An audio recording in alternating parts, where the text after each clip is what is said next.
Hello everyone, and welcome to this evening's weekly forecast for Forex and gold. I'm Rick Ray from rickrayfx.com. That's my website, where you can find lots more information about trading, strategies, fund management, everything related to Forex. So if you haven't seen it yet, check it out, rickrayfx.com. I do these weekly forecasts once a week, usually on Sunday evening. So at the end of this video, be sure and subscribe to my YouTube channel and click on the little bell so that you'll get notification when I have completed the videos.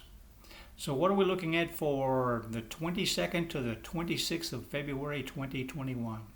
Well, it was a crazy week last week, especially with some of the currency pairs, and we'll have a look at those charts right now.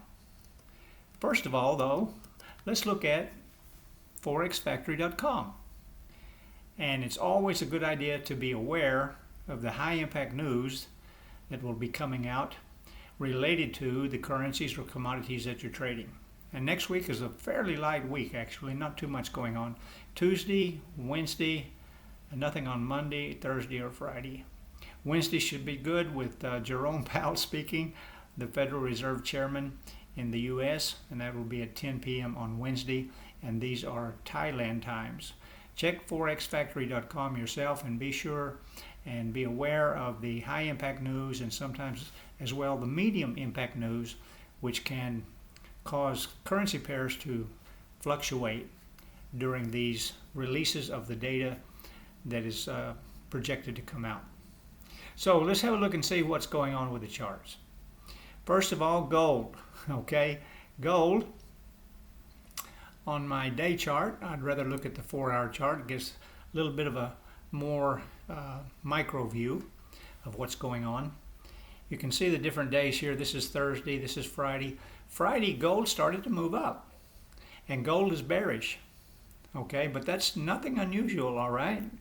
Currencies and commodities will always pull back, regardless of which trend they're in. And we saw we had a big fall down here couple of weeks ago, 3 weeks ago, and then a big pullback. We've had another long drop on this bearish trend, and now starting to see a bit of a pullback. Will it be much of a pullback? I kind of expect it will. We might get up to around 1800, maybe even 1810, before it continues its bearish move. So where are we now? Right now it's at resistance, which is 1785. It closed Friday at 1783. So our first resistance is 1785. If it breaks above that, it will be likely to go back up to around at least a minor resistance point of 1800, 1798 to 1800, or maybe even 1810.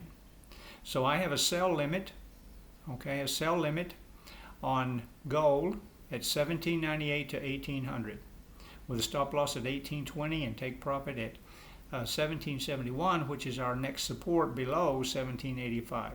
It got there on Friday, even broke below that, but came right back up. It got there as well on Wednesday and Thursday, broke below that on Friday, and then came back up, and then closed at 1783. So 1771, obviously a very strong support.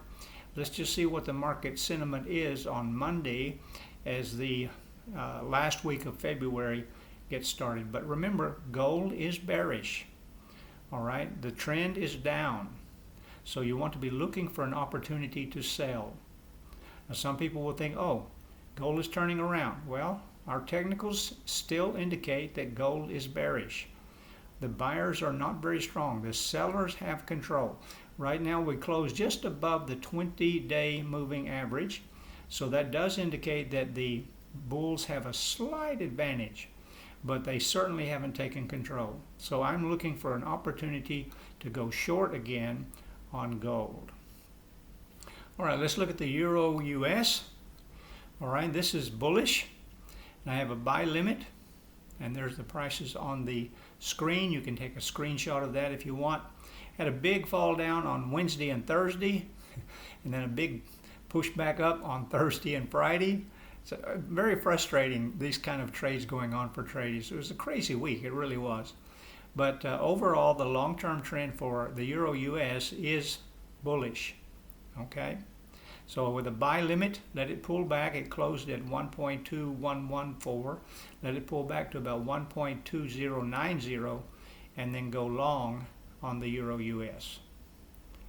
The AUD US, well, this is the most insane move I've seen for a while. It just went crazy.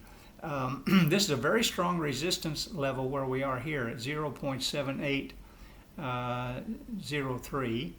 All right, and tried to go up. It went up to there earlier in the week, but couldn't break above that. But then on Friday, it just crashed right through that resistance zone as though it wasn't even there. It just went ballistic. And these are very, very high prices for the Australian US dollar. It's very, very overbought.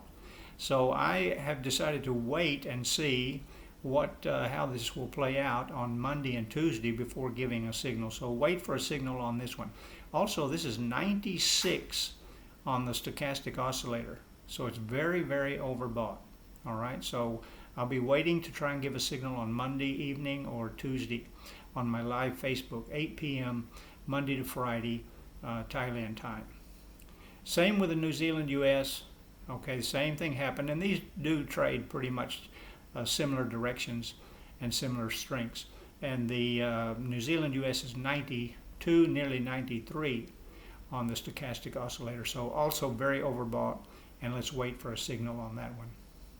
The pound US, it's pretty steady. Okay, nice uptrend, occasional pullback, but I have a buy limit on the pound US at 1.3975. Let it pull back just a little bit more. And we did hit our take profit, by the way, on Friday. Take profit was 1.4000. All right, I hope you capitalized on that signal, which I gave on Friday. And here's the signal for Monday. Okay, a buy limit to go long on the pound US after it pulls back down to about 1.3975. Then the USDCAD, oh, the poor old US dollar. Okay, and now it's super oversold. Okay, it's 7 on the stochastic oscillator, and it's been this low before. Earlier in the week it got this low, but usually when it starts to get this low, it will try to make some kind of a recovery. All right, when it comes down here, got low, tried to recover, got down here, tried to recover, and now it's hit another low, which it hasn't been at for several weeks. When it got this low back here, that was what, 20th of January. Then it did a nice recovery, okay, but fell down again.